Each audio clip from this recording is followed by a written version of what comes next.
For example, he says, let me give you an example. He says, sometimes we want there to be more poverty because that will lead to more worker misery, which leads to more revolution.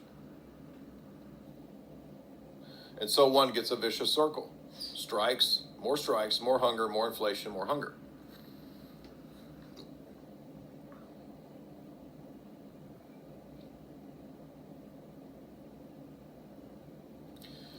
He says that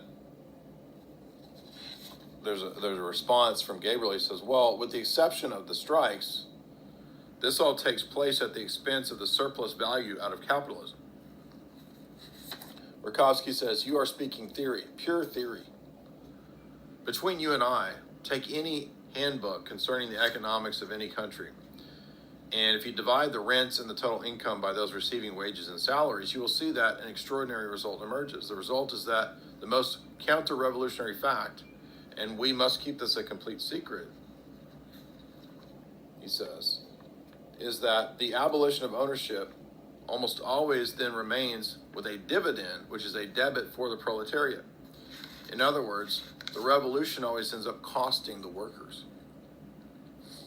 In reality, a debt, if we consider the reduction in the volume of quantity of production, is a debt that is foisted upon the workers.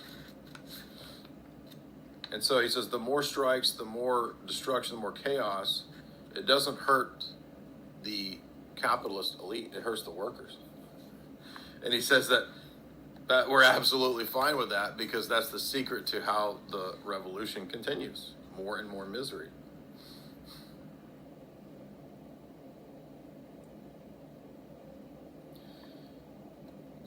And this is blowing the mind of Gabriel. He's like, this doesn't make any sense. I can't understand this. And he says, that's because you don't understand what Marxism is. He says, you think that Marxism is a economic system or a science or this or that. He says, no, it is a conspiracy first and foremost. And it is a religion of revolution. And Gabriel can't fathom that. He says, allow me to explain even further. Why do you think, he says, Marx concealed all the financial contradictions that I just mentioned, which could not have remained hidden from his penetrating gaze? If finance had not had an ally, the influence of which was revolutionary. In other words, do you think that Marx didn't realize that financiers and Western monopoly capitalists are already revolutionary? Don't you realize that capitalism is a revolutionary force? Anarcho-capitalism is the cousin out of the Enlightenment of its kissing cousin of the socialist, communist, Jacobin revolutionaries. And Gabriel says, well, this might be the case, but this is not intentional. It's an unconscious coincidence. He says, okay, well then we don't have to debate that. He says, let's look at another thing that makes this even clearer. Let's look at finance and what sort of people are at work. The international essence of money is well known. From the fact that the energies that organize them from a cosmopolitan organization. He says finance is inherently cosmopolitan. Finance in its apogee and its aim, and particularly the financial international, deny and reject anything national.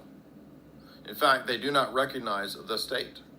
Therefore, capital is inherently anarchic and would be absolutely anarchical if the denier of any nation state were not itself by necessity a state by its own essence. The state as such is power. Money is also power. The communist superstate, which we are creating during this entire century, and the scheme of which is the International of Marx, analyze it and you will see its essence. The scheme of the International and its prototype, the USSR, is pure power. The basic similarity between the two creations is absolute, something fatalistic and inevitable, since the personalities and authors of both are identical. The financier is just as international as the communists. Both, with the help of differing pretexts and differing means, struggles with the bourgeois state or the national state and denies it. Marxism, in order to change it into a communist state, and from this, the Marxist must be an internationalist. The financier denies it, denies the bourgeoisie national state, and its denial ends in itself. In fact, he does not manifest himself as an internationalist, but as a cosmopolitan anarchist. Thus, there is the similarity between the Communist International and Finance International. He says this is because the god of the new societies, he's saying post-revolutionary, post-enlightenment periods, is money. The money god is the new god. And why is the all-seeing eye on the dollar bill? Because it's the money god. He says, interestingly, the money power is more cruel than any of the kings in the past. Interesting. And Rakovsky says, what do you mean this mythical power? You're attributing religious mythology power to money. How is that? He says, because they have the privilege of coining the money. And that is exactly what Quigley says in the first 200 pages of Treasure Hill. And Gabriel says, well, this is a wild paradox. He's sort of mystified by this. He says this is risky, it's even poetic. Rakovsky says, well, it's brilliant, but it's not a paradox. You may think that. And he says, you may think that states still coin money on pieces of metal, and they put a royal bust or a national crest on it. So what?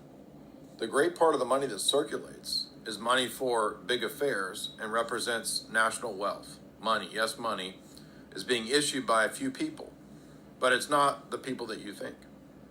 The titles, the figures, the checks, the promissory notes, the endorsements, the discount, the quotations, they flood like a waterfall. What are these in comparison to the metallic and the paper money?